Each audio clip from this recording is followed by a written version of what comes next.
Hello everyone, मैं Jugal Sharma steel engineering के questions आपसे इस वीडियो में डिस्कस करूंगा। पहला क्वेश्चन है, a simply supported beam of rectangular section and span l is subjected to a uniformly distributed load throughout the span. The length of elastoplastic zone of the plastic hinge will be. तो correct answer होगा इसका L/√3। कैसे निकलेगा? Length of plastic hinge की value 2x is equal to L 1-1/3 की power 1/2। ठीक है, इससे वैल्यू सॉल्व करने पे निकल के आएगी L/√3। आपको याद रखनी है, बी ऑप्शन करेक्ट होगा। सिंपली सपोर्टेड बीम जिस पर यूनिफॉर्मली डिस्ट्रीब्यूटेड लोड लग रहा हो, उससे पूछा है हमको elastoplastic zone of the plastic hinge is L/√3।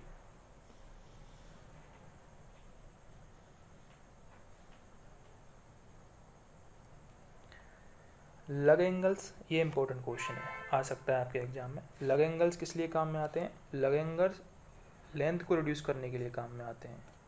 ठीक है, lug angles are use to reduce the length of connection. Connection की लेंथ को कम करने के लिए लग एंगल काम में आते हैं। अगला क्वेश्चन है, effective length of column a b shown in figure. ये हमको फिगर दे रखा है, यहाँ पर ये हिंज लगी हुई है ए पॉइंट पे और हमको बताना है इफेक्टिव लेंथ क्या होगी। ठीक है, तो यदि एक पॉइंट पे हिंज लगी हुई हो तो L/√2 होती है इफेक्टिव लेंथ। ठीक है, L/√2 का मतलब है 0.707 L।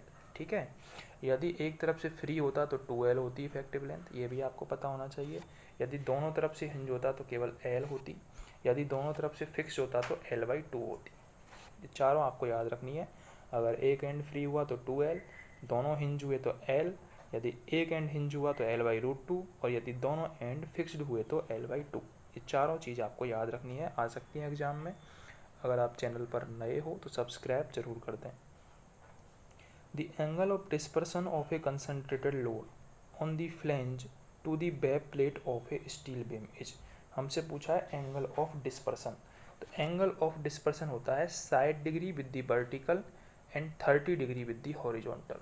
ठीक है, angle of dispersion of a concentrated load on the flange to the back plate of a steel beam which 60 degree with the vertical and 30 degree with the horizontal. याद रखना है क्वेश्चन आपको। Common assumptions that all rivets share equally a non-eccentric load is valid at a load equal to the failure load। ठीक है, common assumptions माना जाता है ये कि जो ऑल रिवेट्स हैं वो share equally a non eccentric load is valid at a load equal to the failure load.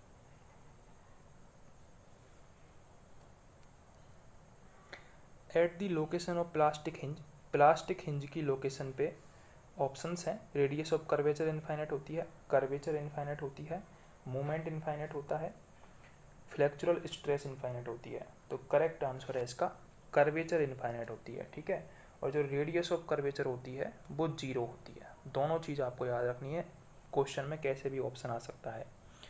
At the location of plastic hinge, plastic hinge की लोकेशन पे radius of curvature, radius of curvature होती है 0 और radius of curvature 0 होगी, इसका मतलब curvature होगा infinite, curvature is infinite. तो हमारा बी ऑप्शन करेक्ट हो जाएगा for plastic hinge.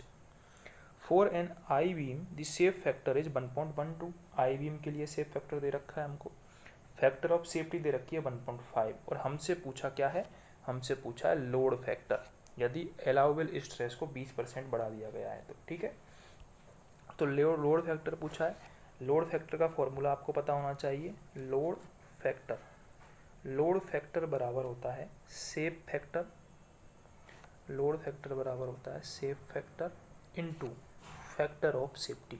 Safe factor की वैल्यू हमको दे रखी है 1.12 इनटू फैक्टर ऑफ सेफ्टी की वैल्यू है 1.15। ठीक है, स्टील के लिए। ठीक है, तो गुणा कर देंगे, क्या आंसर आ जाएगा हमारा निकल के आ जाएगा 1.40। कैसे निकल के आएगा ये? जो वैल्यू निकल के आई लोड फैक्टर की वो तो थी 1.68, लेकिन हमसे बोला है 20% इंक्रीज कर दी गई है स्ट्रेस, तो हमको 1.2 का भाग भी देना पड़ेगा इसमें। ठीक है, 1.68 में 1.2 का भाग दिया तो 1.40 आंसर आता है। कहीं आप 1.68 आंसर में ढूंढो। ठीक है, हमको बोला गया है कि 20% स्ट्रेस बढ़ रही है, इसका मतलब लोड फैक्टर रिड्यूस होगा, स्ट्रेस बढ़ रही है, लोड फैक्टर रिड्यूस होगा, कितने से होगा, 1.20 का भाग देना पड़ेगा। The stress eight which a material fractures under large number of reversal of stress. Reversal of stress में यदि मटेरियल फ्रैक्चर हो रहा है तो उसको बोला जाएंगे इंड्योरेंस लिमिट, इंड्योरेंस लिमिट, ठीक है। Upper yield point in the stress strain curve structural steel can be avoided by, तो करेक्ट आंसर होगा इसका कोल्ड वर्किंग। जो अपर यील्ड पॉइंट है उसे कोल्ड वर्किंग से हम अवॉइड कर सकते हैं। Upper yield point in the stress strain curve of structural steel can be avoided by cold working.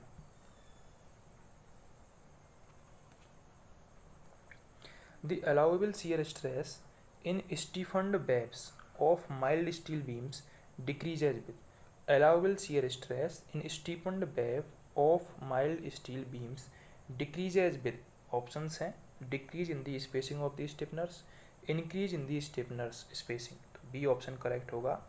जो allowable shear stress है वो डिक्रीज होगी यदि आप स्पेसिंग को इंक्रीज कर रहे हो, ठीक है, स्पेसिंग को इंक्रीज कर रहे हो स्टिफनर्स में, तो जो स्ट्रेस है शियर स्ट्रेस अलाउएबल वो डिक्रीज हो जाएगी, ठीक है। अगर आप चैनल पर नए हो तो सब्सक्राइब ज़रूर कर दें।